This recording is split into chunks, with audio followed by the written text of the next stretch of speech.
Hey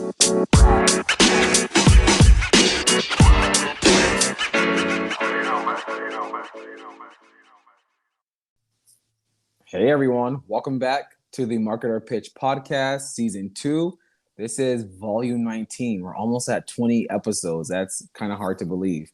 I'm one half of your host, Corey Davis, and I'm joined by the best co-host, Yesenia Reynoso. Hello, Marketer Pitch family. Welcome to episode 7, aka Volume 19, aka the second half premiere of Marketer Pitch. And I could have not done this podcast without a tremendously better friend and co-host, Corey Davis. I was going to say, since we're continuing the AKA, this is also not only welcome back everyone from our hiatus, but this is an AKA sports-centered episode. One of hopefully many to have in the future. But this episode, as you all know, is all about Olympics, all about Super Bowl. I'll get into that later. But I really just want to welcome everyone back from our hiatus. If you haven't, we have 18 previous episodes total. We also have 6 previous episodes from Season 2. Please go back and listen. Download the podcast. Tell your friends about it. We're also not in the United States. We're global. So hello to our listeners elsewhere. If you're in Germany, Netherlands, Europe, definitely send us any comments for any topics from marketing or public relations standpoint you want us to talk about in your regions. But I just want to thank everyone for the support thus far and looking forward to a great half of second part of Season 2. Wow, Corey, you breezed through those housekeeping items like a pro. I am so proud of you. And I'm using the sports lingo since it is indeed Sports Mania. I've been wanting to do an episode that is strictly about sports for quite some time. And I am so ecstatic. As you said, the first of many. In addition to adding to those housekeeping items, we also have 3 episodes from the intermission series, Marketer Pitch Freestyle, which are available exclusively on Spotify and YouTube. We also have our YouTube page at Marketer Pitch, so please search us, subscribe, hit that button. You really want to, make sure you stay on top of all that content. And we're also available live on We're also available on Thursday mornings, I should say, on the Helium Radio Network. And we're also part of the Wisdom community, which we are hoping, we're creating plans as we speak to figure out what we can do to really integrate ourselves into the Wisdom community, to also make this podcast interactive. But as Corey mentioned, I'm also so excited to be back here after our winter hiatus. There are so many things that are happening right now in the Marketer Pitch universe, and I just want to say my greetings to our listeners here in the United States and abroad as well. We are so happy that you are a part of this journey, and we are definitely looking forward to adding that PR marketing spin. Yeah, and I just want to say, I'll be remiss to say that not only is our episode Super Bowl theme and sports theme, but this is Black History Month here in the United States. So I definitely wanted to acknowledge it, especially as an African-American male. I want to acknowledge that month and just thank not only my ancestors, but thank America should be thankful of just the many Black pioneers that we've had in this country so far to date. And essentially, I know that the founding fathers like George Washington, Thomas Jefferson, John Adams, etc., get the credit for it. But really, foundational Black Americans have been the backbone of this country. And without Black Americans coming and being enslaved, unfortunately enslaved, since the 1600s, America would not be where it's at today. So I definitely want to acknowledge Black History Month. So we're not talking about specific issues with Black history in particular, but I have a couple of hot topics regarding, like usual, around racism and the communications around it between a couple of different leagues, sports leagues in particular. Thank you, my friend, for echoing those sentiments. I too also want to express my acknowledgement, the celebration and honor of the Black community for their tremendous accomplishments and impact that they have certainly they've certainly done. I think that we definitely all agree that that Black Americans left their mark on this country. They are one of the continue to And continue, yes, absolutely, continue to leave their impact and mark in the most impactful way. And we can certainly say that their voices matter, and their voices will and influence will continue to lead and pave the way for a better future. So let's take this time to acknowledge all of the Black creators, the marketers, the PR pros, the content creators, Yes. and everybody that that the Black community has such across all industries. Your impact will forever and continue to be such a vital force in a positive matter for our country. Thank you. Yes, you said that perfectly. So I know we had a long intro, but I want to get straight into this because we don't have much time today. So for our normal listeners, they're familiar with our season 2 format of appetizer, which is just the hot topic or news of the week that we kind of just want to debate and talk through. Then we move on to our entree segment, which, as foodies, my favorite segment, where it's just our meat of the week. We want to focus on one key issue or one key topic that Yesenia and I have been kind of going back and forth on. And then if we have time, which we probably never do, we end on the dessert, where it's something that's different, where there's questions or things like that. So I give that to give a little highlight for people who may be new, because today, our sports themed episode, we are doing something a little different. I'm going straight in for sports. So we're not doing appetizer, entree, and dessert. We're doing quarters. We're going to have a 4-quarter game, and we're going to have halftime. So if you're ready for this game, Yesenia, let's get into it. Let's do it. I got my helmet. I got my uniform. I got my play call. Let's get into the game. It's game time. Awesome. And actually, let's take a quick break before we get into the game. Thank you guys for joining us. Now let's get back into the game. So quarter one. One story I want to talk about really is the Olympics. And I know that everyone's talking about the Super Bowl. That was big. But one thing you probably haven't been talking about, specifically at the water cooler with your coworkers, is the Olympics. And believe it or not, if you're familiar, the 2022 Olympics that are in Beijing, surprisingly Winter Olympics in Beijing, started 2 weeks ago. It has been marred in controversy just based on the issues going on in China right now, between the human rights issues with the Uyghur Muslims and the possible genocide. There's also going on with COVID. COVID is still real, and just the way that the Chinese government is treating their citizens, about how they're operating within COVID restrictions, and how they're treating the Olympics athletes with COVID. And then also just fatigue. It's people are just not interested. And Yesenia and I know we talked about this last week. We're 6 months away from the last Olympics. When has there ever been Olympic ceremonies, two Olympic ceremonies within 6 months? So I think between all three of us, the fatigue, and this is actually, I think they announced a couple of days ago that so far to date, this has been the lowest rated Olympics broadcast in history. And to date, and probably it will end up being it once the Olympics is over the next couple of weeks. Yeah. I just want to quickly point out there that there has been a lot of even before the 2022 Winter Games were announced in Beijing and China, we knew right off the bat that that this particular Olympics was going to be stirred in so much controversy because of the overwhelming amount of negative rhetoric that has been spewed across the Western media.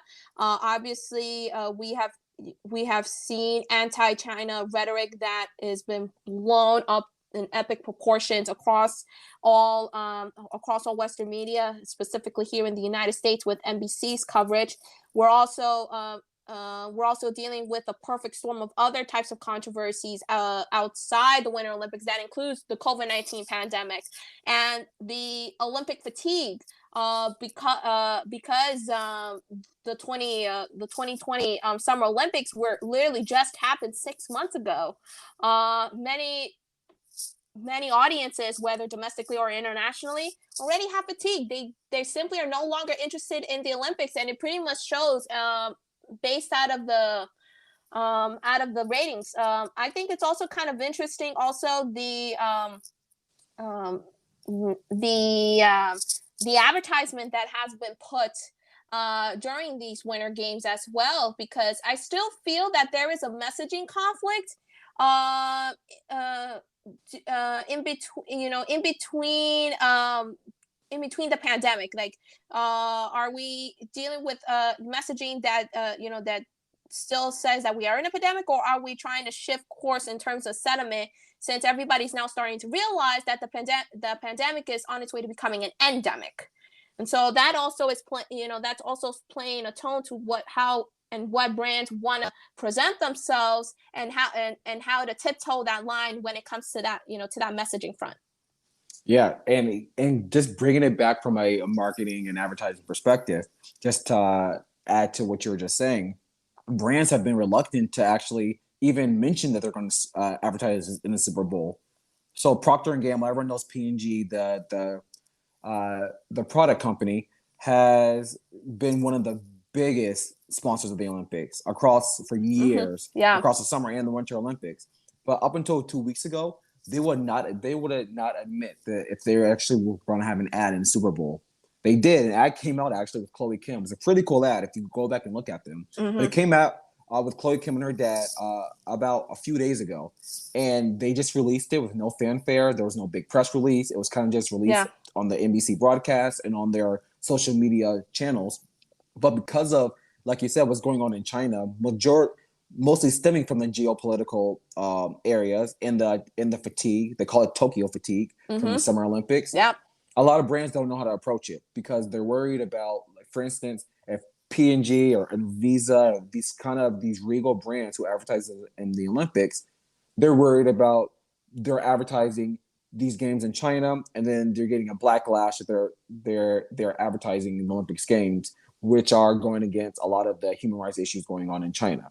So a lot of brands have been quiet to see and not make a big deal out of it. So very interesting, like you just said, the communication has been different. So while brands are in it in some capacity, they're not really proud of it, and it's kind of seems like they're just being forced to do it. So I'm very curious to learn how other brands are going to react to it, because you haven't seen that much communication coming out of these games. Yeah. I mean, on top of the messaging conflict and confusion that we've been seeing, I also want to point out the sentiment in regards to the actual broadcast itself, aka NBC. I'm sorry, I'm going to be pointedly blunt here, but their entire coverage of the Winter Games has been nothing short of putrid. It really is putrid. I have never, in my years of watching the Olympics, I have never seen such negative sentiment, negative content, and such negative narrative that is spewing very deep from NBC, and that is tremendously disappointing to see. And it's also a reflective of the society and the environment that we're living in. Because it's so toxic right now, and everything, it is so narrative and propaganda based, that anything that goes against the narrative, you're going to get smeared and or shut out of society basically. And so there have been moments throughout the coverage, and I've been disappointed with how NBC has taken it. I've also been disappointed in, if you look a little bit deeper within their coverage, how they have been portraying the athletes, especially though we've also seen negative sentiment towards American athletes who are playing, who are representing the countries of their heritage, especially American athletes who are playing for China. I think, and that is also something that that needs to be taken into account. And also athletes who are being overwhelmingly pressured to perform well, and they literally bucker down due to the overwhelming amount of stress, and how the network just single-handedly just continuously elaborate on their failures instead of giving them a time out and just letting them breathe. And so a quick instance will be Michaela Schifrin, the Alpa skier, who is one of the most decorated U.S. Winter Olympians. The first two events that she did, both her signature events, she skied off of the course within like 5 to 7 gates, and NBC, instead of giving her the leeway to back off, they kept honing in on her every single time when she was breaking down and crying. At one point, she was literally after she skied out of her second signature event, in the qualifying rounds, like she was crunched up like next near the snow, sitting down. They kept pouncing in on her. And all I keep thinking is, have you not learned from what happened with Simone Biles during the 2020 Tokyo Games, where Simone basically had a mental health breakdown and needed to step away because of the overwhelming amount of pressure? Are we still basically handling societal issues such as mental health? Do we continue with the stigma and not being able to normalize conversations and continue to put our athletes and our people down because they're experiencing a mental health situation? We need to do better than this. Definitely. And I will say, I want to put a cap on that to move on to our second quarter. That was a little longer than I expected. So we'll promise to be a little more lean as we continue through the rest of the game. Yep. So going to the second quarter, I want to talk about the Super Bowl. And congratulations to the Los Angeles Rams for a nice victory over the Bengals. The Rams, they each went out in the last couple of minutes. They beat the Bengals 23-20. It was a great game. Stafford versus Burrow. Sean McVay is the youngest coach ever to win a Super Bowl. So there's a lot of good highlights and a lot of good, I feel like a lot of good wins that happened during last night, this week during the game. But what's your positive on the Super Bowl? I actually enjoyed it. I think it was a good game. It was two teams. I didn't hate either team. I think a lot of Americans agreed with that as well. There was no Brady in there. There was no team that a lot of people don't like. It was two great teams with two good storylines. And even though, as myself living in Los Angeles, I'm not a Rams fan, but I was fine with either team winning. And the Rams eked one out. They actually got it. It was great seeing, Cooper Kupp, Sam Darnold actually get their comeuppance. And actually Matthew Stafford, been in the league for over a decade now and finally got transferred out of Detroit. He's been there, a Regal quarterback, and got to the Rams and won the Super Bowl. You couldn't ask for a better Cinderella story. So I definitely feel like it was a good show, and there were some good ads. So just overall, what's your opinion of the game? And just what opinion of any of the ads or anything? Well, I'm not a football person, but whenever there's the Super Bowl, it's kind of like, the big event of the year. And so I have to watch it. Overall, it was a good, solid game. I actually enjoyed it. It was actually pretty close.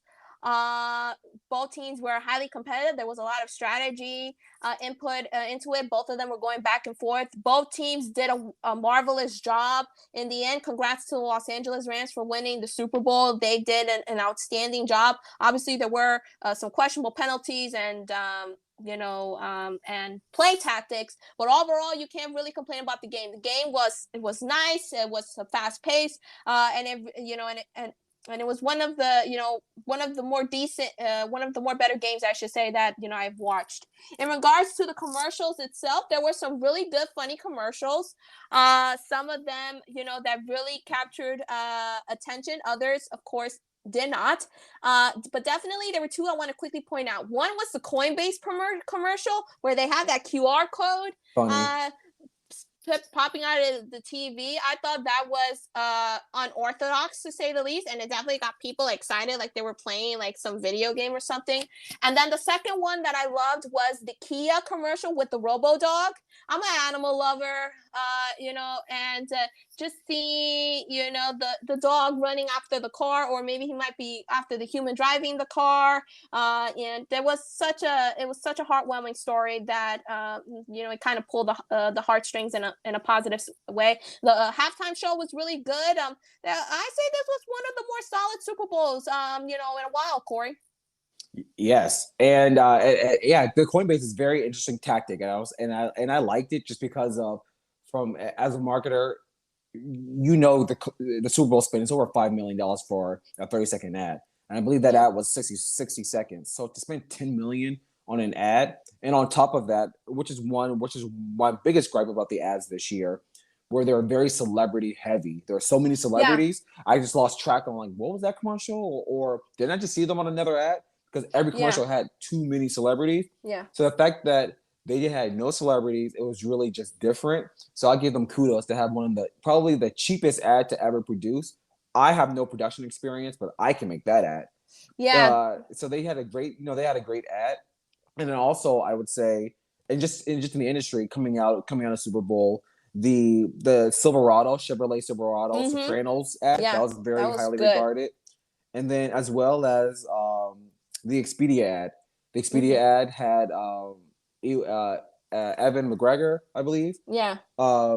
talking about just highlighting different. It was a 60-second ad. He highlighted different previous ads about the newest seltzer, the newest Bud Light, or the Yeah. newest car.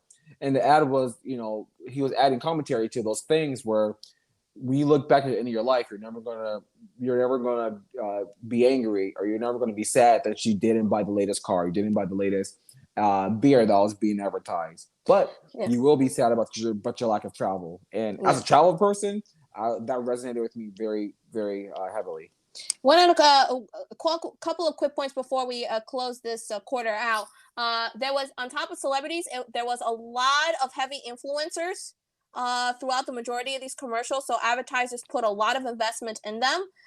We also saw regional ads resonate across the United States. So if you're living in a particular part of the country, and if you saw an ad that was directly tailored to your specific region, it resonated with you. Obviously, crypto media made its introduction in a mainstream manner. So again, props to Coinbase, who I say came up with an unorthodox commercial, and also streaming services. There were a lot of commercials for streaming movies. And so I think that was a real eye opener, because we talked about the cinema industry doing its own 360 evolution with the recent changes that's going in the industry due to the COVID-19 pandemic. And so I thought it was really interesting that most of the movie trailers that we saw were from major streaming services like Amazon, Netflix, Hulu, and so forth.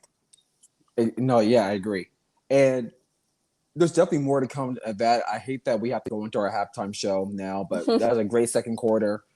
Great first half between the Olympics and the Super Bowl. But there's more to come in the back half of our show. And let's take a little break. And we'll come back with the halftime. Let's sing some graces, everyone. Halftime. Okay, welcome back, everyone. Let's get into our halftime. And our halftime is very simple. I really just want to discuss what was your opinion of the halftime show?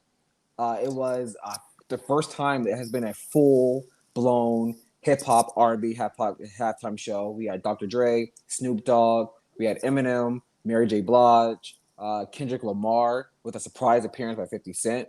Did you like it? Didn't like it? What's just your overall opinion of it? I was nodding my head in agreement. So that tells you right there that I was digging the halftime show. It definitely brought the 90s child out of me, seeing hip hop and rap just come together. And it was so LA, seeing all those, hip hop and rap legends come together under one roof, and, just performing all of their top hits. And, it brought back the 90s with me. And then that old school music, it touched my heart. And it was great that also Kendrick Lamar added, even though he's more for like the 2010s decade. But he was the perfect fit. I thought out of all of the performers, he had the best production. Best set. He did. Yeah, I agree. He did. He had it the best. But overall, there's nothing negative to say. It was definitely one of the better super time halftime shows I've seen in a while, and it definitely, and to quickly point it out, this year's halftime show was such a huge hit. It shattered 2021 viewership numbers. So about 29 million U.S. households tune in to watch the Super Bowl, the 2022 Super Bowl halftime show. That's how popular. And it was definitely one of the top trends on social media. Everybody was commenting on it, mostly praise. So that tells you right there just how impactful and a huge hit this year's show was. Yes, and all the memes that came out of it, especially the ones with 50 Cent. Yeah. And it was pretty hilarious to me. Yeah. And Mary J. Blige literally just collapsing on the floor, I'm done. Yeah, like a star. Yep. Men forever. Yes. So that's our halftime show. Like I said, it's gonna be very quick.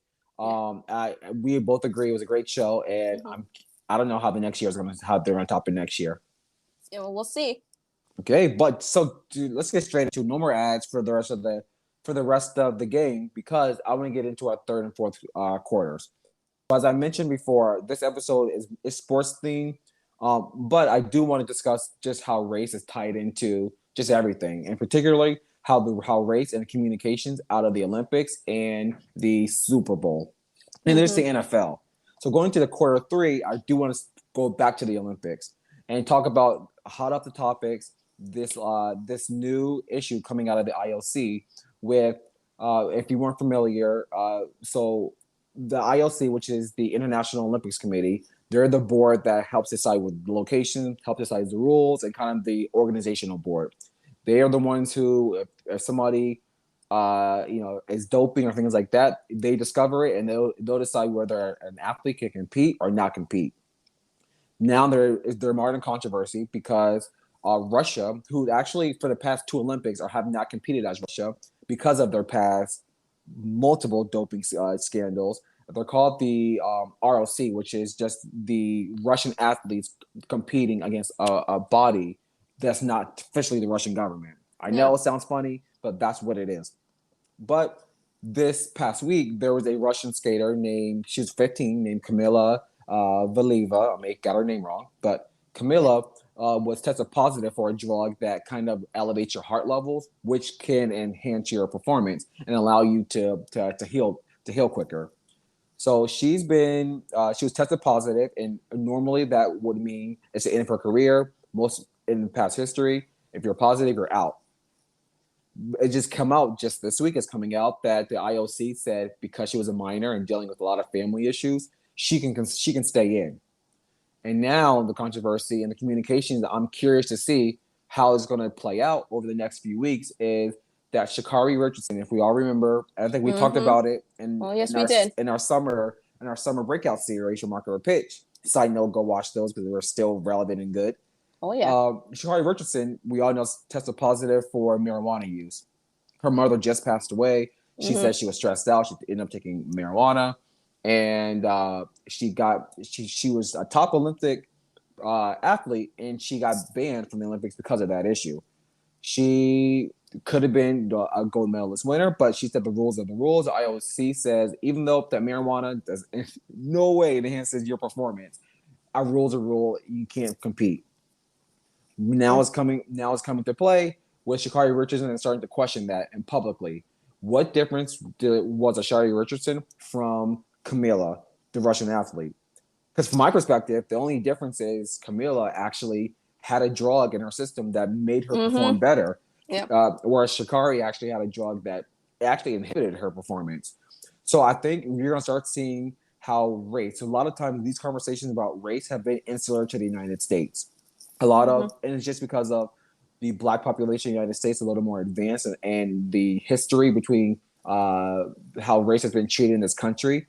And racism has been a foundation of this country, in my opinion, where you have seen a lot of race issues brought to light and talked about in the media. Now this issue is going worldwide, especially with the Olympics committee. I'm wondering how are they going to react to this? Because you're also seeing Nigerian athletes saying they were banned for this summer Olympics because of they didn't take enough tests, and Olympics said that it was too risky, so they banned a lot of the athletes. So now I'm curious to say what's the communication and how the Olympics community going to respond to calls of racism, because it's a very serious issue, I think, and something that could really affect the next games in the next 2 years in Paris. Oh, I think we have really, seen the hypocrisy of the IOC when it comes to this issue. If you're going to ban someone who tested positive for marijuana, and then on the opposite end of the spectrum, you're going to allow a skater who tested positive for a known substance, by the way, which is banned by IOC protocols, and she still gets to compete. That tells you right there the hypocrisy and the two-sided flip coin that the IOC is playing with. So also on top of that, there was also the South African runner I forgot her name, but there was also controversy with her that she was banned from the Olympics representing South Africa because she also took a hormone prescription. Yes. Yep. I remember that.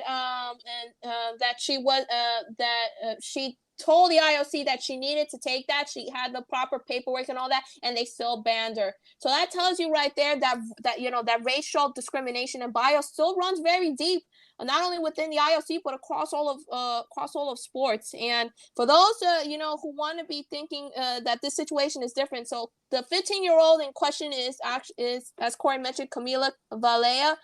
She became the first woman in Olympic history to hit 2 quads ever, and she's also the gold medal favorite for to win this year for the women's figure skating competition. But she's only 15 years old, so the blame and should squarely go to the trainer, who we've already been hearing stories of really severe training and questionable procedures with their athletes. So perhaps maybe she was taking this drug without not even realizing that this was already banned. So the blame goes to the trainers and to the adults who are teaching this girl to insert some kind of chemicals into her system. But quickly to the bigger picture here, it's becoming abundantly clear that the IOC still today has had major issues when it comes to talking about race. It still very much views things from a one-sided pedestal, giving favoritism to white athletes over black athletes, which is definitely not acceptable in the 21st century. It has become abundantly clear the bias that the IOC has towards black athletes, and how now today in our society, where race is yet again being such a central focal point in our society, and we continue to pull this kind of pervasive action, do you think now that athletes of color are going to sit quiet and allow this hypocrisy to run supreme? Absolutely not. And so this kind of behavior kind of makes you question the IOC's motives, and have they done anything whatsoever to improve their overall systems to make sure that the games are much more equitable so that athletes can compete as fairly as possible? Yes. So we'll put a button on that. I want to get this conversation started because it's breaking news. And I think you're going to see a lot more communications coming out around this over the next few days. So definitely let's put a pin on it and let's get to our last quarter. In quarter 4, which I call it, let's say quarter 4 part 1, because in a later episode, I want to really get into the meat of this. But going back to the NFL, and kind of like how I was playing back and forth, Olympics, NFL, and the Super Bowl. Now the Super Bowl season is over with. The end of the season is ending with this Brian Flores lawsuit that's looming over the NFL and football. Yeah. We know that if people are not familiar, Brian Flores was the Miami Dolphins head coach. He was dismissed back in December for unjust cause, even though over his tenure, he actually has a winning season. He was dismissed, and he filed a lawsuit last month in January 2022, alleging racism from the NFL. And his 2 big key issues was, 1, the violation of the Rooney Rule, which the Rooney Rule requires NFL owners to interview at least one or few black coaches when they're deciding who the next head coach. He said that they violated the Rooney Rule because they interviewed him in name only. He has proof that they had no desire to actually hire him. And his allegedly what he's saying is that they just did it just to make the requirement for the Rooney Rule. And then the second part he alleges is that the Miami Dolphins owner, Stephen Ross, actually told him that he would give him $100,000 for every game that he deliberately tanks or loses. So Brian Flores outside of before he got fired, was only one of 2 head coaches. Everyone knows that Mike Tomlin in the Steelers, the longtime Steelers coach, has been the only black head coach this year. But there's been very limited black head coaches. So when he did this lawsuit, it was very telling for a league to be 70% black to only have 1 black head coach. Now, since the lawsuit, there's been Lovie Smith, he has the Texans job, and there's another head coach that's half black, half white. That's been hired. So the NFL is saying that all these allegations are false. They're not a racist organization. But I just noticed after this lawsuit, they continue to hire people. And it kind of just brings me to just my opinion in the NFL overall. And you kind of see this in their communications, and you see this in their marketing. Where if you look on the field, like last night on the end zone, you saw hashtag end racism. You look at football players' helmet, you'll see hashtag, stop hate. So you see all these goodwill initiatives that the NFL loves to promote and communicate. Of course, they've had, I'm getting controversial, they had black talent being the halftime show outside of Eminem, the national anthem, America the Beautiful, some of the other pregame ceremonies are all black entertainers and talent. So the communications from a black perspective is they love to promote equality and equity on the face, but on the surface, behind the scenes, between the owners and between the coaches, there's a long list of racism that's deeply rooted that needs to be brought to the forefront.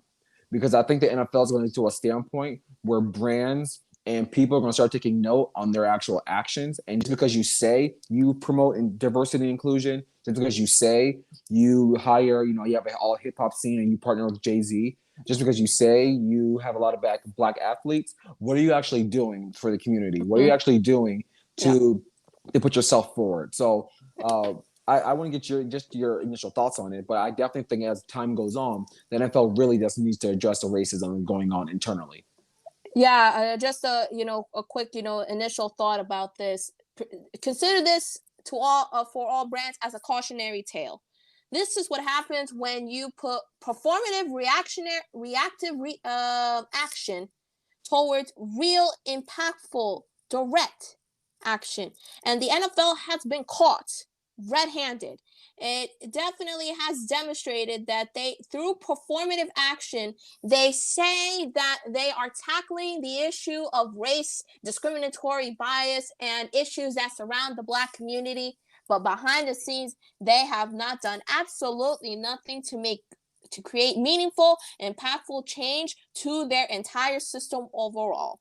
And so look at the marketing, you look at the communications, just as to how they approached it. It's become abundantly clear that this is an issue that has been plaguing the NFL and is going to continue to plague the NFL until they legitimately do something concrete about it, which as of right now, with the owners being squarely responsible with all of these shellacings, I think it needs to be blown up in their face in order and to really expose the rotten core of what the NFL has done in order to bring real change in a system that is about in a system that is about their players are 70% Black, and there are only as of today 3 Black coaches and 7 Black general managers and 0 Black owners.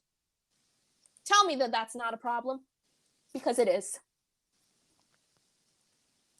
And it's ridiculous. And I actually will say, so the Denver Broncos owner, they're going through a sale right now. So they are to Bob Johnson, who used to own BET and also used to own the Charlotte Bobcats or the Charlotte Hornets, and Byron Allen, who's the owner of Entertainment Studios, which is a TV network. He also owns the Weather Channel. Mm-hmm. So they're in the running to do it, which, like I said, like you just said, is very reactionary. I wouldn't be shocked if they give the 2 Black guys the ownership job. So that way they say, okay, we gave you the ownership job, so everything's solved. Yep, exactly. But I want to spend another podcast actually going more into this, because I know we can't talk about it in one quarter, but there are steps that the NFL can actually start taking to deal with some of their deep-rooted racism. But in order to do that, they're going to have to expose the ugliness. And the ugliness is the current owners, Jerry Jones, I'm naming names, Dan Snyder, I'm naming names, like Stephen Ross, I don't want to name. There's a few owners out there that had a dark history and do not want this information and a lot of this data out, because there's a possibility they could be run out of town or stripped of their ownership status. Oh, this is only the beginning, Corey. I think we're really gonna go into the knee deep rotten core of what's been happening with the with all of the with all of the racism that's been very deep in the NFL. I know we have to wrap it up, but quickly, just want to. I think I heard reports today that the Miami Dolphins owner, I forgot his the last name, Stephen Ross. I think they found reports that that does indeed confirm that he did wanted to pay did offer to pay Brian Flores $100K to drop the games. And so watch out for that space, because if that is indeed the case, then don't be surprised that that the owners are going to start pushing Ross out of this game, just like the way the NBA did with Donald Sterling. So keep an eye on that. We'll definitely touch base on this because there's so much to talk about. Yes, and I would say to that point, because I did see that communication about Stephen Ross.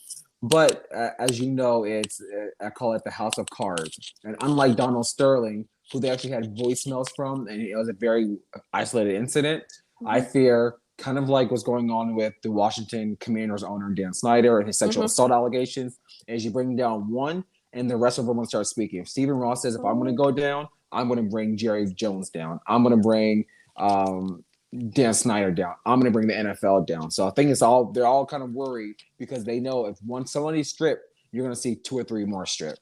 So to that point, I'll leave it at that. Hot topic. This is a long game. This is very productive. Yesenia and I just miss you guys and miss us talking in a podcast format. So we're so happy that you guys are back for our second half of our season 2. And just continue for seeing episode 20, our 20th episode in the next couple of weeks. So other than that, Yesenia, before we go off, I know we have a little time. Quick word, any final words for our people? Well, I just want to say thank you also very much to listening to our episode, Sports Mania. There's definitely a lot of topics, and there's still some topics that definitely we're going to be touching base on. One of them, spoiler alert for next week's episode, we're going to be talking about the MLB lockout, which is one topic that, as a baseball fan, has touched my heart in the worst way possible. But we'll get to that in the next episode. As Corey mentioned, due to time constraints, our next episode, aka Volume 20, Episode 8, will not come out until the week of March 7th. So keep an eye on our social media channels. If you haven't done so, follow us on Twitter and Instagram at Marketer Pitch.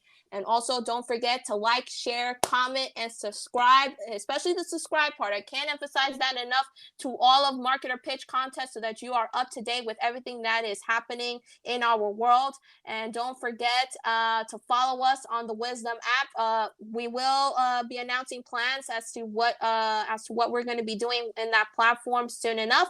And finally, if you haven't yet, Marketer Pitch is available live on all major podcasting mediums, YouTube, and it airs at Thursday mornings at 6:30 a.m. on the Helium Radio Network. So thank you, everybody, for tuning in to episode 7, aka Volume 19. And it is good to be back. The 6 episodes down, 6 more to go.